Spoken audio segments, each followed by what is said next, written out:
پوری ہے. ایسے ہی لیکن یہ ایک علیحدہ ایکسرسائز ہے جو آئینی ماہرین کہہ رہے ہیں. رات میرے پروگرام میں سپریم کورٹ بار ایسوسیشن کے جنرل سیکرٹری بھی تھے اور سب بڑے بڑے ہائر لائر تھے.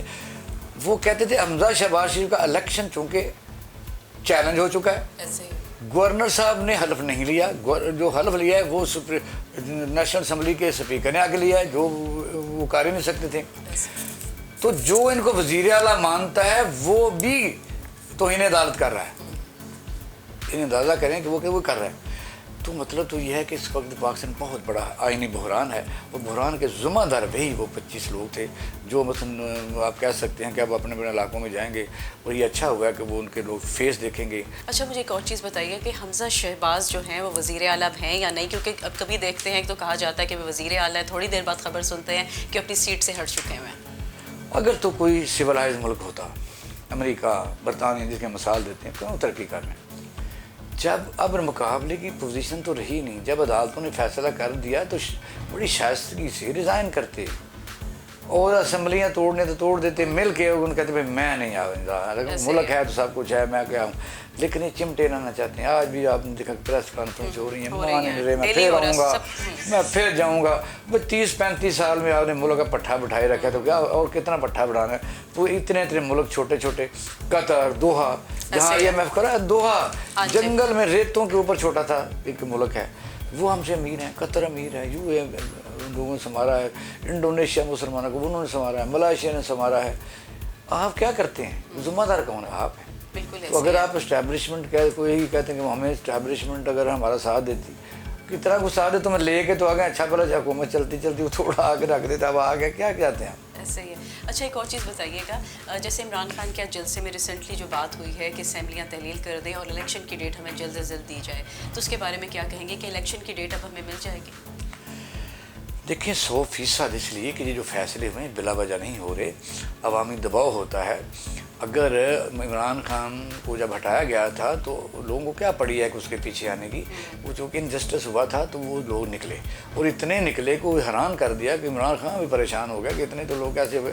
پتہ ہی چلا کہ وہ ان کا یہ عوام نے دیکھا کہ یہی 14-15 پارٹیاں ملک کو لوٹ کے کھا گئی ہیں, 25 بندے ان کے وہ ضمانت کے اوپر ہیں, مہنگائی ہے, کنٹرول نہیں کر رہے, اور ملک کا پٹھا بیٹھا جا رہا ہے. تو عمران خان کو پھر غلط نکالا گیا تھا.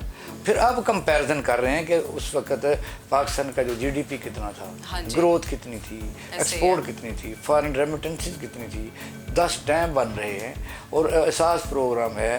اور کووڈ کے دوران آپ نے دیکھا کہ پوری دنیا ہماری ایک ماڈل کے طور پر پیش کرتی ہے کہ پاکستان نے یہ کیا تھا. اس دوران وہ اکانومی چلتی رہی.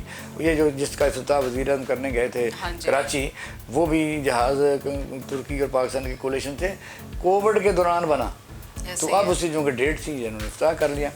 وجہ یہ کہ جب کوئی پروپیگنڈا اس حد تک ہو جاتا ہے کسی کے خلاف, وہ عمران خان کی حکومت, تو اس کا مطلب یہ کہ عمران خان کی حکومت کا پروپیگنڈا تھا, فیک تھا, وہ غلط تھا. وہ ثابت ہو گیا کہ عمران خان کی جو معاشی پالیسیاں تھیں ود ان سورس وہ بہترین تھیں, اور وہی ایک پاکستان چل بھی رہا تھا. ہمارے پاس ریزرو جو تھے وہ 22-23 بلین ڈالر بن چکے تھے, اور وہ 50 تک وہ پہنچانے کی اس برے حالات میں بھی کوشش کر رہے تھے تاکہ ڈالر کا ریٹ پورا رہے. کیونکہ آپ کے پاس اگر 50 بلین ڈالر آ جاتے ہیں تو پھر آپ ڈالر کو کنٹرول کر سکتے ہیں. یہ پاکستان میں ایک اسٹڈی ہوئی ہے. پھر کہتے تھے اسٹیٹ بینک کا گورنر جو وہ تو اپنا نمائندہ ہے امریکہ کا, امریکہ کو بیچ دیا گیا ہے, تو چلو جب وہ چلا گیا تو اب کیا ہوا ہے. اس کا مطلب وہ جب تھا تو ڈالر کا ریٹ کم تھا, اب نیا اپنا اسٹیٹ بینک کا گورنر لگایا تو وہ اس نے پٹھا بٹھا دیا. نیا پرانا وزیر خزانہ جو ہے وہ کہہ رہا ہے مجھ سے ڈیبیٹ کرو. یہ مفتہ اسمیل کہتا تھا 70 پہ پیٹرول دوں گا, اب وہ کہتا ہے کہ نہیں ہم نہیں دے سکتے. مسئلہ یہ ہے کہ قوم باقاعدہ مخمصے میں بھی ہے, پریشان بھی ہے کہ یہ کون لوگ ہیں, یعنی جھوٹ بولتے ہیں, جو اکانومی کو نہیں جانتے, ان کو وہ فیک فگر دی جاتی ہیں. کئی ہمارے پروگرام میں جو ہمارے انالسٹ ایسے ہوتے ہیں جن کو ککھ پتہ نہیں ہوتا, وہ لوگ گوگل شوگل سے لے لیتے ہیں, اور ساری چیزیں گوگل میں صحیح نہیں ہوتی. آپ متعلقہ ڈپارٹمنٹ سے لیں جو اتھینٹک, ویریفائڈ, تو وہ جب کرتے ہیں. جی مجھے یاد ہے ایک پروگرام میں کہ میرے ساتھ ایک بیٹھے ہوئے 6.2 5.2, تو میں نے اس کو, یہ آپ نے جب بنا تھا اس وقت, تو وہاں انہیں سے بڑے بیٹھتے تھے, تو میں نے کہا یار یہ میرے پاس تو یہ ہے, مجھے غلط ذرا کر کے دکھاؤ. تو کہ پروگرام آپ لائیو کر رہے ہیں, وہ دیہاتوں کے لوگوں کو آپ مس گائڈ کر رہے ہیں, جھوٹ بول رہے ہیں. یہ پاکستان میں ڈس آنیسٹی ہے, انٹلیکچوئل ڈس آنیسٹی, ایول جینیس جن کو کہتے ہیں, جس کو غلط کو صحیح بھی اپنی چرب زبانی سے کر لیتے ہیں اور صحیح کو غلط اور غلط کو صحیح کر لیتے ہیں. اچھا مجھے ایک اور چیز بتائیے گا کہ عمران خان کے جلسے کی جو آخری ڈیٹ ہے اور ملتان میں بھی جلسہ اختتام کی جانب ہے, اور جو ہے دوبارہ سے لانگ مارچ اب شروع ہونے والا ہے, تو لانگ مارچ کے حوالے سے کیا کہیں گے؟ نہیں, کل شروع نہیں ہونے والا. انہوں نے یہ کہا ہے کہ میں پشاور میں اپنی پارٹی سے بات کروں گا. ان کو کہیں سے اشارہ ہوا ہوگا, کیونکہ پاکستان کے محافظ بھی سوچ رہے ہیں. تو وزیر اعظم پاکستان جو ہے ان کو بھی باہر سے میاں نواز شریف کی خواہش ہے کہ ختم کریں اس چیز کو.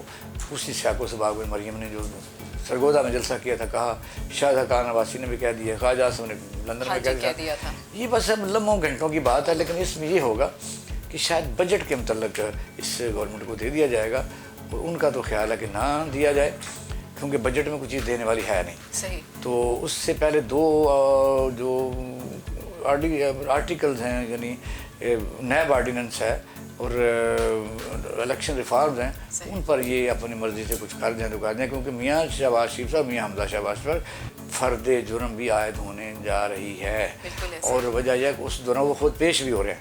اب اس حالات میں عمران خان جو ہے نا وہ ویٹ کریں گے, کیونکہ ان کو اب دلیلیں دینے کی ضرورت نہیں ہے. وہ جہاں بات پہنچنی تھی وہاں آواز عوام نے پہنچا دی, وہ پہنچ گئی ہے. بہت بہت شکریہ.